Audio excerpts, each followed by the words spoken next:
All right, so we're going to take a look at lesson 12.3, limits day 2. So again, we're just a little bit of new, some old. We're just going to, again, solidify your knowledge of a limit graphically, algebraically. We're going to hit them all today. All right, so what I want you guys to do is I want you to look at the opening question, which is like a warm-up question. So there's a graph there, and there's 3 questions. It's actually 8, 9, and 10. I don't know why it's ordered that way. But I want you to determine if the 3 questions, 8, 9, and 10, are true or false. If they're false, tell me why. All right, so let's take a look.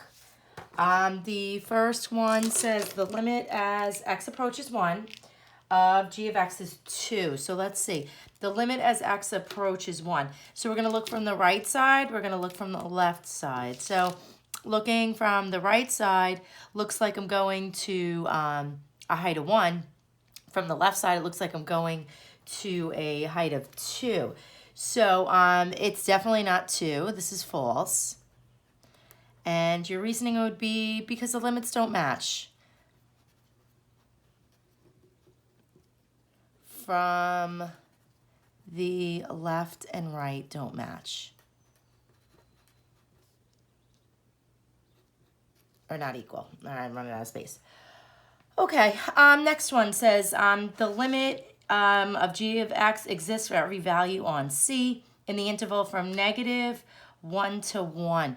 So from negative 1 to 1, is this a continuous function? That's what they're asking. Is it continuous? Does a limit exist in the interval? And that is true. So if you start here and trace your pen, it will go from negative 1 to 1 without making a stop. So that's true. Okay.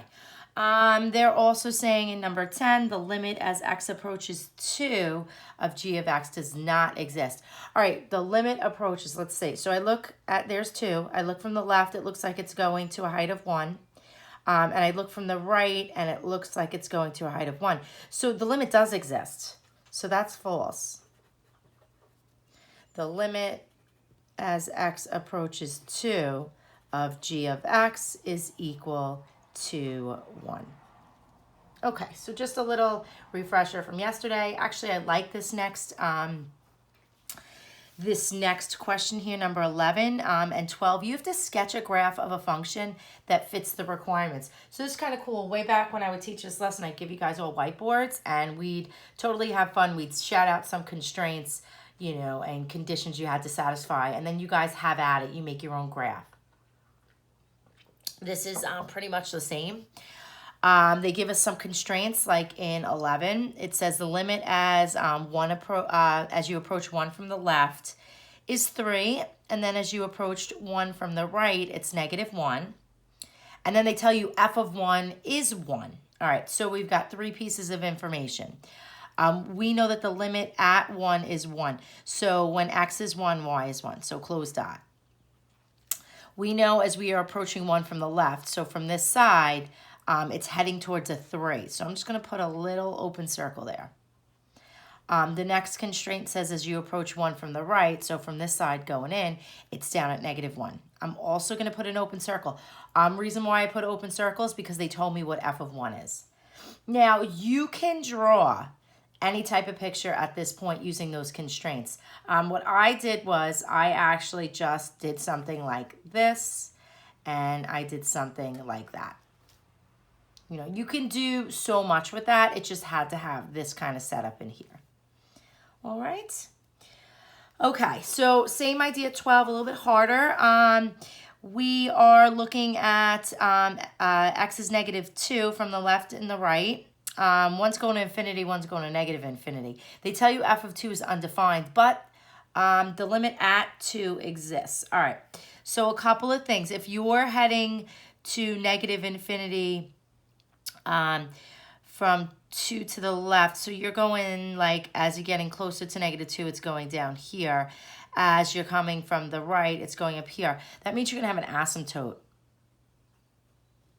at negative 2. So it's going to head to negative infinity as it's coming in hot. And as it's coming in from the right side, It's going to positive infinity, but I don't want to draw that yet. I know f of 2 is undefined, but the limit exists. All right, so what you can do is f of 2, I don't have a value, so I'd have an open circle, but there's a limit. Okay, so that's why it's not an infinity case, because there is a limit. So let's just say the limit as x approaches 2 was, I don't know, 2. Let's say there. Now, I know between -2 and that 2, if I'm heading in, I'm going to positive infinity. So I'm going something like that. So you can draw anything crazy as long as when it approaches -2 from the right side, it's going to infinity. Now, you're looking for the limit existing at 2, so you do have to draw something on this side because we have to show it coming in that way. So, I mean, basically, you could do something like that. Okay, so yeah, you couldn't just stop at that hole because when you're determining if a limit exists, you have to have from the left and from the right. All right, so that's my interpretation. If you did it blindly, and like I said before, if you all had a whiteboard, you'd have all different types of curves, which is kind of cool when you do stuff like that. All right, question 13. In exercise 11, all right, so up here, does the limit exist as x approaches 1? So right there, as x approaches 1 from the left, it's going to 3. As x approaches 1 from the right, it's going to -1. So if they're going to different places, you guys know that the limit does not exist. The limit does not exist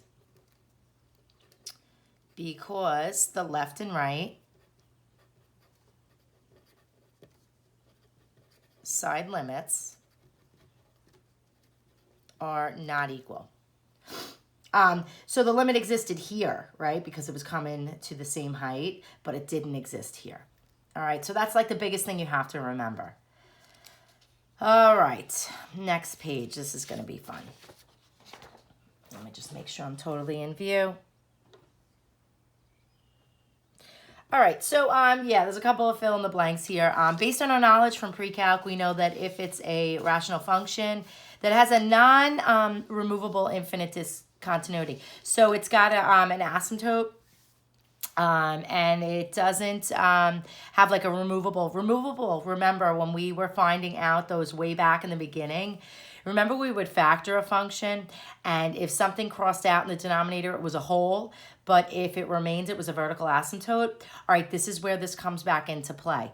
So when you have a non-removable infinite discontinuity, what you're going to get graphically is a vertical asymptote, if you wanted to fill that in. And we know this. We know this from way back in the fall. All right, since the y values do not approach one specific value from both sides at a vertical asymptote, then the limit does not exist. Okay, so if you shoot into positive infinity and go into negative infinity, it's not going to have a limit. Okay, we can determine one-sided limits, though. We can look at something and say if it's approaching positive infinity or negative infinity. And that's what we're going to do analytically. So let's pretend we don't have our calculator. Okay, so, excuse me. What we have is the same limit, okay, same function. We're just looking from the left side, we're looking from the right side. So we're approaching 1 from the left here, which means we're coming in from less. So I picked, we picked a value of 0.9 because that's less than 1. And then we're also looking at it from the right, so it's a little more than 1. So these are going to come into play. Now, what I want you to do is I want you to verify that we have a vertical asymptote. So I'm going to factor the top. Looks like I have x plus 3 on top times x plus 1 over, that's going to be x plus 3 times x minus 1. So what we do is, remember, we always look to factor when we're checking out the limits, right? So this is going to cancel with this. And this is my simplified function. And that's what I would look to plug in 1 with way back in the beginning of this unit. We did limits by substitution. What happens is when you plug that 1 in there, we still have an issue. Okay. Another interesting fact, you guys have a hole at x equals -3. All right, so what we're going to do is, I'll give you some steps here. Let me see where I can sneak these in.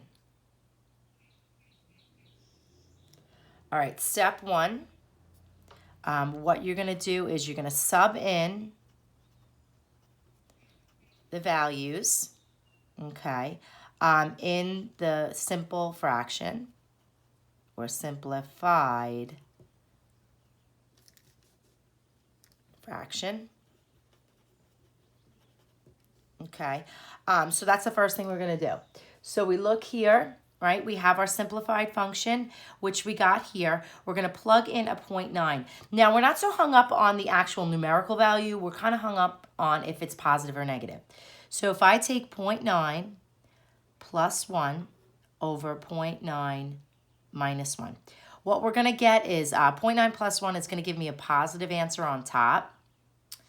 0.9 minus 1 is going to give me a negative, okay? Which means my answer is going to be negative. All right, what that negative tells you, that the limit as x approaches 1 from the left of f of x, that's going to go to, since that's negative, it's heading to negative infinity. Okay, if you don't believe me, you can double check in the calculator. Let's look on the right side. Now I have 1.1 plus 1, 1.1 minus 1. Now this guy here, I'm going to get a positive on top of a positive, right? Because this 1.1 plus 1 gives me 2.1 positive. 1.1, when I take away 1, I still have a positive 0.1. So positive over positive, you guys know, is positive. And what that tells you is the limit as x approaches 1 from the right of f of x is positive infinity. So what that does is it helps you graph, right? You would drop an asymptote at a vertical asymptote at 1. From the left, you'd make it go to negative infinity. From the right, you'd make it go to positive infinity. So again, another way to understand the graph without a graphing calculator, which remember is so important with AP Calc. Okay. Now, just the rules, just to remember, if you get a positive over negative, that's going to negative infinity. If you get a positive over a positive, that's going just to positive infinity. Okay. All right, so that's one way to compute your one-sided limits. Go a little to the left, a little to the right. That's also, you use that when, you know, our traditional method, like I would first look to factor and see if I could sub in. If you factor and sub in and you still get undefined, then you can hit up a method like this. The real kicker when you're going to use the method like that is when they approach it from the left and right and just not the number. All right, so now we have the graph of a function. Look, it has a square root and a fraction. Look at the picture. It, you know, is an upside down square root, so that's a little interesting. Let's see. I definitely couldn't graph this by hand, but what you can do is you can find the limit. You can kind of do it algebraically. We're going to hit in rationalizing. You guys have done rationalizing the denominator. In this case, we're going to look to rationalize the numerator. So we use this method to determine the limit when we have a radical, okay, on top. So let's see, we have the picture. We want to find the limit. We can actually do this with pretty much precision without your calculator. So I want you to look. We're looking as the limit approaches 3. So right here is what we're concerned about. Now, I know it's between 0 and 1, but I mean, what is it? I mean, it looks like it's less than half. Is it a third? Is it a quarter? Is it an eighth? Is it, you know, 2/5? I don't know. I don't know. So I'm going to figure it out. Let's take a look. When you rationalize, so I'm going to put my steps here. We're going to rationalize this numerator. We want to get rid of the radical.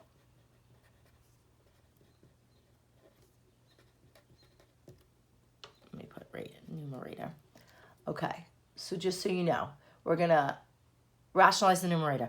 Now, when you rationalize, you multiply by the conjugate. And we're talking about the numerator. So the conjugate of the numerator, remember, the first piece is the same, the second piece is the same, just the sign in the middle is different. So you're going to multiply by, I'm going to change my color up,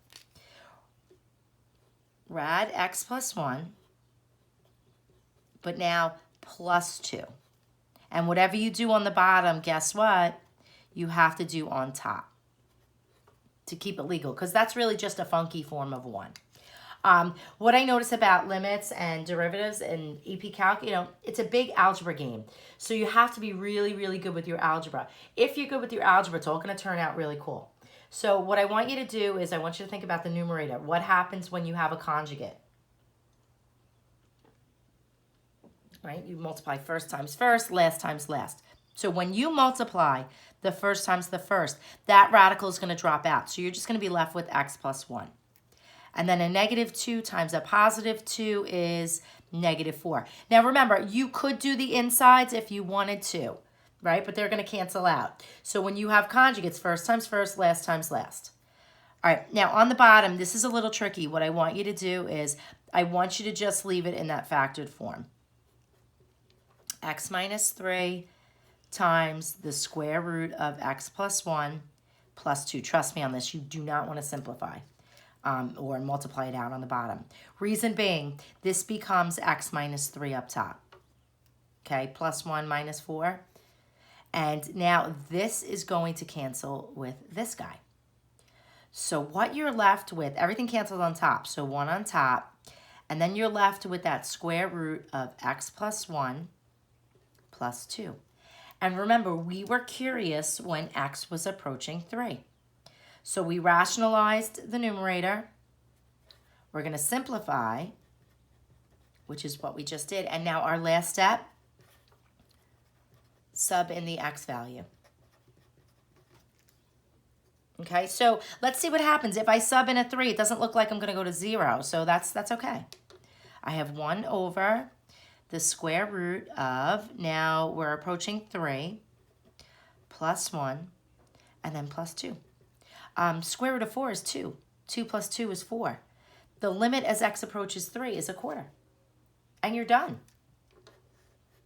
So I know it seems like a lot of work, but that's just because I'm going step by step. When you guys practice at the back of the sheet, you're going to fly by. So when you see the numerator with the radical, look to rationalize that numerator. Okay? So another way to algebraically do the limits. Notice I don't even have a calculator near me. So that's kind of cool. All right, moving on. Last page, and then I think I'm going to let you guys practice. Yep, you guys are going to practice, and I'm going to post the key. And then, of course, you can ask me any questions. All right, so we are going to revisit a piecewise, okay? Writing a piecewise, I know it's been a while, but it's not that bad. Look at your picture. We have, let's see, it looks like we have a line, we have part of a parabola, and we have a line. They do make these easy for you to figure out. This isn't as bad as you think. If you want to write up this piecewise function, go from left to right. It makes it easier to be organized. I have a definite one piece there, the second piece, and the third piece. All right, so what we're going to do is we're going to find the equation of each piece. So if we look at this line here, okay, we know that this line, I know the numbers are tiny. It's going from negative infinity all the way to negative 3. Now, I know that it's a negative slope, and for a line, you need the slope and you need the y-intercept. So if you were to look at that line, the slope is definitely 1 over 1. So I know I'm going to have a negative slope, so it's going to be negative x. And now, if you were to figure out the y-intercept, I would just keep counting. And if I go down 1 to the right one, down 1 to the right one, down 1 to the right one, it looks like it would hit the y-axis at negative 5. So my b value would be negative 5. And the constraint of each piece. All right, so you can either write it as set builder or interval notation. They tend to go set builder notation. So that's anytime x is less than 3. That's negative 3, I'm sorry. That's going to be your formula, okay? Notice it's not defined when x is equal to 3, so keep that in mind. Next piece, we have a parabola. Looks like our traditional parabola. It's shifted down 6 units and shifted over to the left 1 unit. So remember, over to the left means x plus 1. It's squared because it's a parabola, and we dropped it down 6 units. And that's going to go from negative 3, it's not going to include it, all the way to an x value of 2, and it does include it. So you're from negative 3 is less than x is less than or equal to a positive 2. All right, last but not least, we have another line. The slope is a little different. It's definitely also a negative slope. And what we have to do is figure out what our slope is. So it looks like down 1 to the right 2, down 1 to the right 2. So negative down 1 to the right 2. So negative 1/2 x, because it's a line. Now, if we were to go up 1 to the left 2, we would hit our y-intercept. Our y-intercept is then negative 1. And that line is from when x is not equal to 2, but from 2 to infinity. So x is greater than 2. Okay, so that was the hardest part. What we're going to do now is we have the graph to look at it, but I'm not interested in you necessarily using the graph. Let's use the graph to confirm. All right, so if we, let's see, go 2 from the right. Well, let's see where 2 brings us. We're going to sub it in. 2 from the right means I am coming in this way. So it's this line here. So negative 1/2 times 2 minus 1 gives me negative 1 minus 1, which is a negative 2. Which means if I'm looking, okay, as I approach 2 from the right, it should go to a negative 2, and it does. All right, now when we approach 2, in general here, we know that we have a situation where it doesn't exist. So we have different limits because as x is approaching 2 here, we plug it in, right? So we'd have 2 plus 1 squared minus 6. So that's going to give me 9 minus 6, which is 3. So from the left, and then from the right, I'm now here, which remember gave me negative 1/2 times 2 minus 1, gave me a negative 2. So if you're going from the left and going from the right, 2 different functions, this limit's go in different places. It doesn't exist. Okay, so I mean, obviously, when you look at the graph, it's in your face. But if you were to approach the graph at 2, you do a little to the left, a little to the right, and you would see that those answers wouldn't work. Okay, let's see here. If I am approaching negative 3 from the left, all right, negative 3 from the left looks like I'm going to a negative 2. Let's kind of confirm that by plugging in a 3, a negative 3. So I know that my formula, if x is negative 3, I'm going to pick that top one. So negative 3 minus 5 is really 3 minus 5, which is negative 2. Am I approaching negative 2 when I hit negative 3 from the left? Yes, it is, and it's confirmed. All right, let's look at it from the right. Now, from the right, I'm using a different formula, right? I'm on that parabola, but let's see what happens. You have a negative 3 plus 1 squared minus 6. That's 2, a negative 2, but squares out to a 4. 4 minus 6 is negative 2. So right here, we got it coming into negative 2 this way. We got it coming into negative 2 this way. You look here, and without even the picture, you would say the limit does exist, and it's negative 2. All right. Let's see. I believe this is our last problem. Last 2. Yay. All right, so the limit as x approaches negative 7. Well, where the heck is negative 7? All right, negative 7 is here. I'm looking at the graph. It looks like it is going to approach a 2, but let's prove it algebraically. So when x is negative 7, I'm using this top piece. So negative 7 minus 5 is 7 minus 5, which is a 2. And it is approaching 2 from the left and the right. All right, last one. When x is approaching negative 1. All right, negative 1 is nothing crazy. It looks like it's going to a negative 6. Let's prove it algebraically. All right, so negative 1 would be falling in this interval, the middle one. So we have a negative 1 plus 1 squared minus 6. That's going to give me 0. 0 squared is 0. 0 minus 6 is negative 6, and that's where the limit is. All right, cool beans. So with the piecewise, like I said, maybe they don't give you a graph. You know, maybe they just give you the constraints, and you got to figure out what the limit is, or does the limit exist? That's what you can do. All right. what I have now, from what I could see, is 2 pages. I know it starts with F. I know it's a little weird. Just roll with it. And you have to figure out the limits. So what happens is, let me give you the rundown. The first thing you're going to do is you're going to substitute the value in if it's just going to a value. So like where x approaches 3, that's fine. If it approaches from the left and the right, algebraically, you got to do it a little differently. However, with letter F, I would sub in 3 and I'd say, ooh, it's undefined. And then I'd look to maybe factor and simplify to see if my denominator would not go to 0. Okay, so that's my hint for F. For G, all right, when you directly substitute in 3/2, you are going undefined. So the next thing you're going to do, like lesson 12.1, when we substituted, you're going to look to substitute. It's not going to work here. So remember, when substituting didn't work, you look to factor.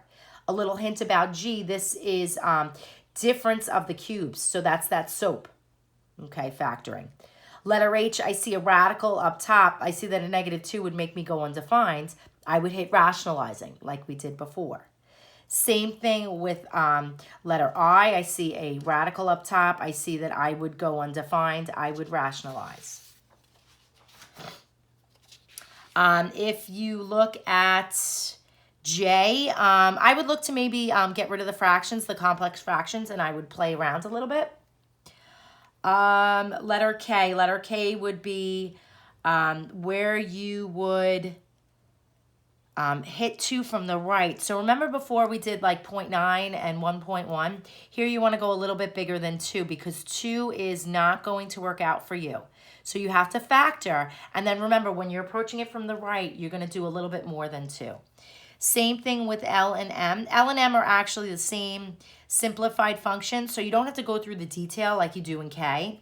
But here you just look to sub in a little more than 3, a little less than 3, and see where it's going. I don't want you to do that bottom question. That bottom question is the definition of a derivative. We're going to do that in our next lesson. So I'm going to post the worked out keys for the last 2 pages. That'll be posted to my Schoolology account. Remember, it's algebra. Things should work out nice. Everything in there is in your notes, whether or not you have to refer back, to lesson 12.2 or lesson 12.1. You might have to, but it's a neat algebra game. If you like algebra, you'll like this stuff. All right, enjoy your day. If you have any questions, make sure you reach out.